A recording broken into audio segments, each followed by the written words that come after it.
नमस्कार दोस्तों। सरकारी नौकरी ना हो गई, जी का जंजाल हो गई। पहाड़ों से ऊंची इसकी उड़ान हो गई।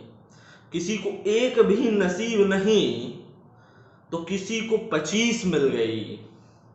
ये तो इसकी दर्द भरी कहानी यूं आम हो गई। जिसको मिल जाए उसकी वाह वाह, जिसे ना मिले उसके दामन पे ये दाग हो गई। जी हाँ, कुछ यही हालात है उत्तर प्रदेश के। मैं आपका अपना जयंत द्विवेदी। चैनल को लाइक, सब्सक्राइब और शेयर नहीं किया है तो अवश्य कर दें।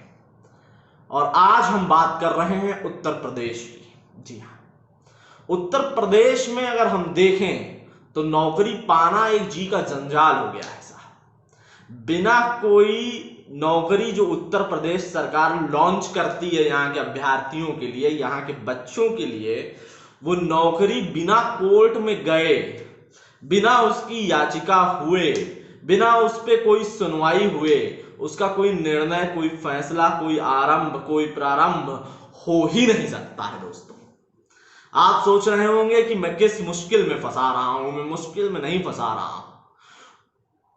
69,000 जो शिक्षक भर्ती आपके सामने आई, उसके बारे में आप सभी लोग जानते हैं, आप सभी लोग समझते हैं इस विषय को कि उन बच्चों के दर्द भरी कहानी क्या है, उनकी दर्द भरी दास्तान क्या है। तो अनामिका शुक्ला केस, एक शिक्षिका जिनका नाम 25-25 जगहों में चल रहा था, तकरीबन 25 जिलों में वो पढ़ा रही थी, और जिस तरीके से वो कासगंज से पकड़ी गई और जिस तरीके का ये प्रकरण चलता रहा, इसको समझने के लिए सबसे पहले आता हूं 69,000 भर्ती पर। अब 69,000 भर्ती को आप सिलसिलेवार तरीके से समझ लीजिए कि क्या हुआ, और उसके बाद आज बात केवल सही क्या है, गलत क्या है, सिलसिला क्या है और क्या हो रहा है और हकीकत से हम रूबरू कितना होंगे, इसके अलावा आज बात करूंगा कुछ आप बीतियों की भी। शिक्षण संस्थानों से जुड़ा हुआ हूं, शिक्षा का कार्य पिछले 5 सालों से कर रहा हूं, इंस्टीट्यूट चला रहा हूं, और इस बीच जो परेशानियां, जो हालात उत्तर प्रदेश में शिक्षा के हैं, अगर हम कहें तो शिक्षा है ही कहां। शिक्षा तो आज की डेट में एक बिजनेस है। स्टूडेंट हमारा कस्टमर है और कस्टमर को हम शिक्षा दे रहे हैं। We are selling the education. तो ये सेलिंग एजुकेशन मॉडल जो है, इसमें डिग्रियों की भी सेल लगी हुई है साहब। तो आप डिग्रियों की सेल लगी हुई है, नौकरियों की सेल लगी हुई है, जिसका जितना पुख्ता जुगाड़ उसका उतना पुख्ता काम। तो उत्तर प्रदेश में जो एक शब्द, जो लोग उत्तर प्रदेश से नहीं है वो ये जान ले, अगर वो उत्तर प्रदेश आते हैं तो वो एक टर्मिनोलॉजी को समझ लें जो उत्तर प्रदेश में विख्यात टर्मिनोलॉजी है। जी हाँ, मैं बात कर रहा हूं जुगाड़ की। भैया कोई जुगाड़ हो तो बता देना, भैया कोई जुगाड़ हो तो करा देना, कोई जुगाड़ हो तो लगवा देना, कोई जुगाड़ से कुछ मिल जाए तो हो जाए। तो यहां पर जो चीजें चलती हैं उसमें जुगाड़ बड़ी एक परंपरा है कि जुगाड़ से हो जाए, सिफारिश से हो जाए और कुछ हमें करना ना पड़े। कुछ ऐसी मानसिकता यहां पर है और इस मानसिकता से मैं खुद परेशान चल रहा हूं। मैं खुद इस मानसिकता को जब देखता हूं कि जब बच्चे आते हैं, कई बार गार्जियंस भी आते हैं और वो जुगाड़ की बात करते हैं, और मैं जुगाड़ से परहेज करता हूं लगातार कि जुगाड़ जैसी टर्मिनोलॉजी का आप इस्तेमाल ना करें, तो बड़ा ही उनके अंदर दर्द पैदा होता है। उनकी आंखों से आंसू छलक जाते हैं कि कोई जुगाड़ नहीं हो पाई, कोई व्यवस्था नहीं बन पाई, कोई मदद नहीं मिल पाई। तो कुछ ऐसे सिलसिलेवार तरीके से यहाँ का जो ये भ्रांतिमान एजुकेशन सिस्टम है वो चल रहा था। वो सही शिक्षा देना, जब बोर्ड पे खड़ा होकर के बच्चों को पढ़ाता हूं तो इतनी ईमानदारी खुद से भी रखता है हर शिक्षक, और मैं भी रखता हूं कि जब मैं पढ़ा रहा हूं तो उस बच्चे के साथ न्याय करूंगा, कि जब मैं पढ़ा रहा हूं, जब मैं शिक्षा दे रहा हूं तो उस बच्चे को अव्वल बनाने की पूरी कोशिश करूंगा, अपना हर एक भरसक प्रयास करूंगा कि उस बच्चे को इतना सिखाया जाए, इतना पढ़ाया जाए, इतना बताया जाए कि वो कम से कम एक सही रास्ते को चुने। मगर उसके बावजूद आज का युवा जब रास्ता भटक जाता है और वो कुछ गलत निर्णय लेता है और शॉर्टकट्स को अपनाता है तो कहीं ना कहीं सवाल खड़े हो जाते हैं। तो सिलसिलेवार तरीके से समझिए, ये 69,000 भर्ती का जो मामला है ये 1 दिसंबर 2018 से शुरू होता है। 1 दिसंबर 2018 को ऑर्डर आता है 69,000 भर्ती का। ये प्राइमरी शिक्षण की भर्ती है जो उत्तर प्रदेश सरकार देती है, जिसमें प्राइमरी में टीचर्स की भर्ती होनी है। 5 दिसंबर को इसका एक आधिकारिक एडवर्टीजमेंट आ जाता है। 22 दिसंबर तक जो है 4,31,466 अभ्यर्थी आवेदन कर देते हैं। 6 जनवरी 2011 को एक रिटन टेस्ट होता है। ये बच्चे आवेदन कौन करते हैं? जिन्होंने बीटीसी या बीएड किया हुआ है, टेट ऑलरेडी क्वालिफाइड है, और वो लोग एक सुपर टेट नामक एग्जाम जिसका ये वैकेंसी आई हुई है उसको वो देते हैं। तो 6 जनवरी 2019 को एक रिटन टेस्ट होता है। 7 जनवरी 2019 को गवर्नमेंट एक कट ऑफ घोषित कर देती है, और वो एग्जाम लेने से पहले कट ऑफ नहीं डिक्लेयर की जाती है, उसके बाद वो कट ऑफ डिक्लेयर की जाती है कि 60 जो कट ऑफ है, गुणांक जो बनाते हैं ये लोग, उसमें जो 60 है वो गुणांक 60 सभी रिजर्व कैटेगरीज के लिए हो जाता है और 65 जनरल कैटेगरी के लिए जो है हो जाता है। 11 जनवरी 2019 को कट ऑफ पर एक पिटीशन डाली जाती है हाई कोर्ट में। ये जो गुणांक की बात हो रही है और ये जो कट ऑफ की बात हो रही है ये पहले से डिक्लेयर नहीं किया है सरकार ने, और सरकार बाद में इसे जो है क्या कहते हैं थोप रही है, और ये थोपा हुआ कट ऑफ नहीं माना जाएगा। इसमें ज्यादा परेशानी जो थी वो शिक्षा मित्रों को होती है इस कट ऑफ से। अब चीजों को आगे समझते चलिए।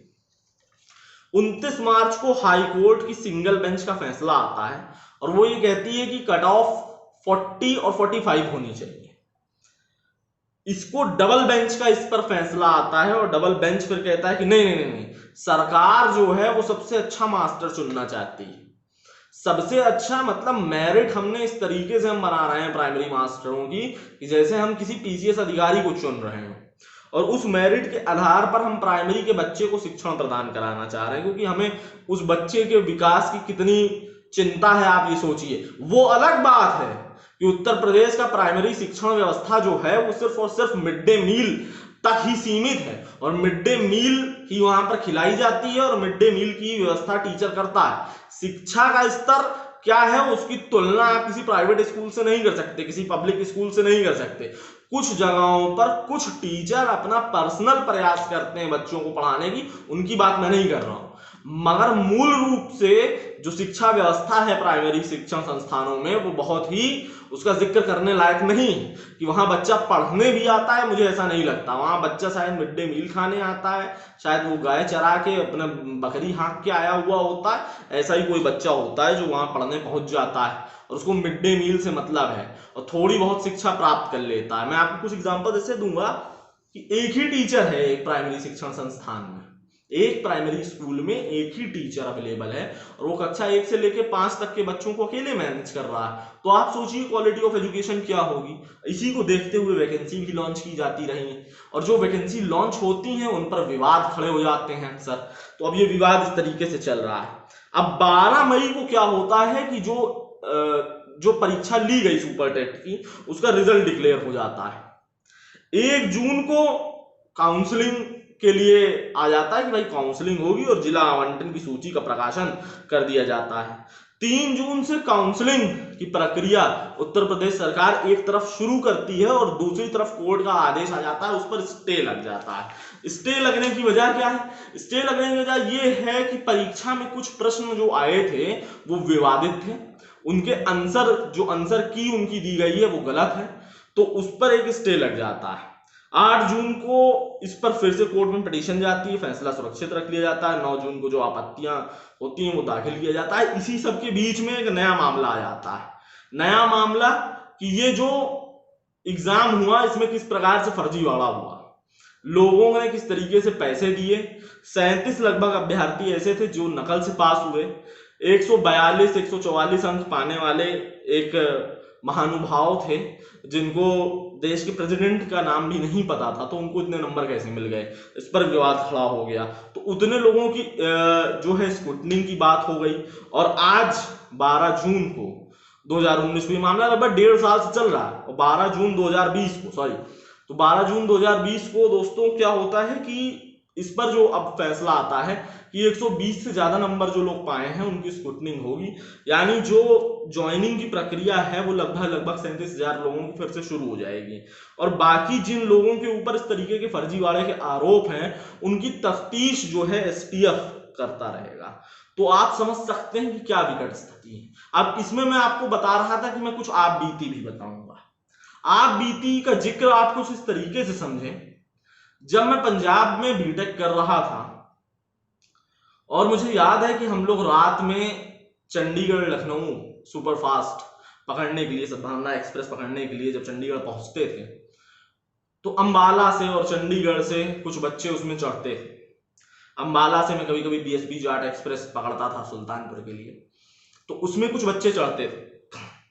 और जब ये होली का समय होता था और होली के पहले हम लोग सोचते थे कि छुट्टी मनाने घर पे चलें और घर पर होली खेल लेंगे, तो कुछ बच्चे उसमें चढ़ते थे। पूछता था मैं उन बच्चों से कि आप क्या करने जा रहे हैं यूपी, तो कहते थे कि मैं पेपर देने जा रहा हूँ। कौन सा पेपर देना जा रहे हैं जी? 10वीं का पेपर देने जा रहे हैं, 12वीं का पेपर देने जा रहे हैं। तो हमने कहा यहाँ पे आप क्यों नहीं पढ़ते, यहाँ क्यों पेपर नहीं देते? तो उनके जवाब ही आते थे कि साहब यहाँ नकल नहीं होती, वहां नकल हो जाती है। तो इस तरीके से तो हम लोग बदनाम रहे। शिक्षा व्यवस्था में भी अभी कुछ दिनों पहले की जो सरकार थी, योगी सरकार से पहले की सरकार, उस समय मुझे आज भी याद है कि कितने प्राइमरी शिक्षा के जो हमारे जुड़े हुए मित्र लोग थे, कितने जुड़े हुए हमारे शिक्षक गण जो थे, वो जाते ही नहीं थे पढ़ाने। उन्होंने अपनी जगह पर एक दूसरा बंदा वहां पर नियुक्त किया होता था और वो उनके बिहाफ पर पढ़ा रहा होता था। तो इस तरीके से तो शिक्षण व्यवस्था चल रही थी। तो बच्चों के भविष्य की क्या स्थिति होगी वो तो आप छोड़ ही दीजिए। और दूसरा एक फर्जीवाड़ा, अनामिका शुक्ला केस। वो अनामिका शुक्ला है, अनामिका सिंह है, वो महानुभाव महानुभूति कौन है ये तो पता ही नहीं लग पा रहा है। वो 25-25 विद्यालयों में पढ़ा रही हैं, सरकारी विद्यालयों में पढ़ा रही हैं, और वो सिखा रहे हैं। उनकी नियुक्ति हुई कैसे, डॉक्यूमेंट्स वेरीफाई कैसे नहीं हुए? वो 1.5 साल से पढ़ा रही हैं, जो है क्या कहते हैं, उठा रही हैं पैसा, और कहा जा रहा है लगभग 1 करोड़ रुपए उन्होंने उठा लिया। तो उनके बारे में कुछ जो है जानकारी ही नहीं मिल पा रही है। तो ये जानकारी ना मिल पाना ये बहुत ही गलत है। और वो अगर इस तरीके का कर रही हैं तो ये केस भी अब एसटीएफ के पास चला गया, स्पेशल टास्क फोर्स इसको देख रहा है कि क्या है ये मामला। तो मैं ये बता दूं, ये मामला जो है इस तरीके का डिग्री लगा करके काम करने वाला, ये कोई नया मामला थोड़ी है। ऐसे मामले तो तमाम होते हैं। एक कोई नटवर लाल नहीं बैठा है यहाँ, तो हर घर में नटवर लाल है साहब। मैं आपको हकीकत अगर बताने पे आ गया तो अगर मैं आपको एक छोटा सा एग्जांपल दे रहा हूँ, आपने बी फार्मा की डिग्री करी है, मेडिकल स्टोर खोला हुआ है साहब, तो एक बी फार्मा की डिग्री वाले ने एक मेडिकल स्टोर खोला होगा। बी फार्मा की डिग्रियां आप देखें, बी फार्मा की डिग्रियां लगी किसी और की हैं और दुकान चलाने वाला व्यक्ति कोई और है। तो ऐसा तो तमाम यहाँ पर होता रहा है। कई सारे शिक्षण संस्थानों में डिग्रियां किसी और व्यक्ति की लगी हुई हैं, क्वालिफाइड व्यक्ति की, और पढ़ाने के लिए कोई सस्ता मास्टर वहां पे रखा गया है, और उसको जो पैसा मानदेय वगैरह आता है उस मानदेय में पूरी सेटिंग रहती है साहब, कि वो जो मानदेय है अगर 18,000 आया है तो 9,000 आपका, 9,000 रुपए मैनेजमेंट का। इस तरीके से ये चीजें चलती हैं। मैं किसी व्यक्तिगत किसी पर कोई सवाल नहीं उठा रहा हूं, लेकिन ऐसा होता रहता है और ये सब चीजें चलती रहती हैं। ये सिस्टम का हिस्सा है और ये सिस्टम में इस तरीके के चलता रहता है। एजुकेशन माफिया हो चाहे जो भी लोग हों, और इसमें सरकारें आती रहती हैं जाती रहती हैं। योगी जी बड़ा छाती ठोक के कहते रहे कि जो है नकल नहीं होगी, नकल नहीं होगी। अब नकल आप देखिए, नकल करने वाला नकल करेगा, आप उसे रोक नहीं पाएंगे। और चीट इंडिया पिक्चर अगर आपने नहीं देखी है तो आप जरूर देख लीजिएगा। मेरी रिकमेंडेशन है कि आप चीट इंडिया देखिए। उसमें पूरा बताया गया है कि ये फर्जीवाड़ा, ये स्कैम, इसके पीछे का पूरा एक संगठन किस प्रकार से कार्य करता है। तो आप समझिए कि ये चीजें जो हैं वो एजुकेशन को नहीं, वो क्वालिफिकेशन एट सेल लगी हुई है। आपके पास पैसा है, आपके पास अप्रोच है, आप क्वालिफिकेशन को खरीद सकते हो साहब, आप नौकरी को खरीद रहे हैं। और इस तरीके की सिस्टम में कमियां हैं। सिस्टम को हम चेक पॉइंट्स बहुत सारे बनाते हैं सिस्टम में, और सभी सरकारें बनाने की कोशिश लगातार करती हैं, परंतु वो चेक पॉइंट्स में कहीं ना कहीं लूप होल्स भी हैं, ह्यूमन एरर्स भी हैं, और तमाम तरीके का करप्शन भी है इसमें और इन्वॉल्व है, और इस पर आप कुछ नहीं कर पा रहे हैं, मैं कुछ नहीं कर पा रहा हूं, सिस्टम कुछ नहीं कर पा रहा, ये निंदनीय है। और बच्चों के भविष्य के साथ ये 69,000 जो वैकेंसी आई, इनके जो अभ्यर्थी थे, जो बच्चे सेलेक्ट हुए, उनका भविष्य पिछले 1.5 साल से गर्त में लटका हुआ है और आगे भी लटका रहेगा।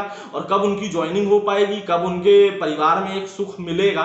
और आप देख रहे हैं कि किस तरीके से सरकारी नौकरी की कीमत है उत्तर प्रदेश में, उसके बावजूद भी उत्तर प्रदेश इस चीज को समझता नहीं है। तो ये बहुत ही इस प्रदेश के युवाओं के लिए ये बहुत ही, मैं क्या बताऊं कि ये कैसी स्थिति, ये बहुत ही असमंजस भरी स्थिति, बहुत ही दुखद स्थिति है। ये बच्चों के जीवन के साथ खिलवाड़ किया जा रहा है। अरे कोई वैकेंसी आ जाए साहब, पुलिस की भर्ती आ जाए, रेलवे की वैकेंसी आ जाए, वो बिना कोर्ट में गए सॉल्व ही नहीं हो रही। और इस पर अगर कोई सवाल उठाए, सिस्टम से उठाए, अब आप बताइए क्वेश्चंस गलत हो गए। अरे आपके और क्वेश्चंस आते हैं आईएएस के, यूपीएससी के, पीसीएस के, उसमें आंसर कीज गलत नहीं होती, इसमें आंसर कीज भी गलत है।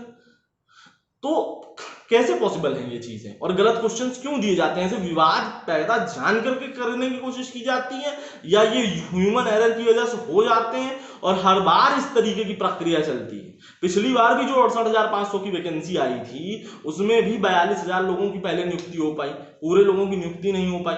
तो उसमें भी समस्याएं थी, और इस तरीके की समस्याएं जो है लगातार चलते रहना ये हित में नहीं।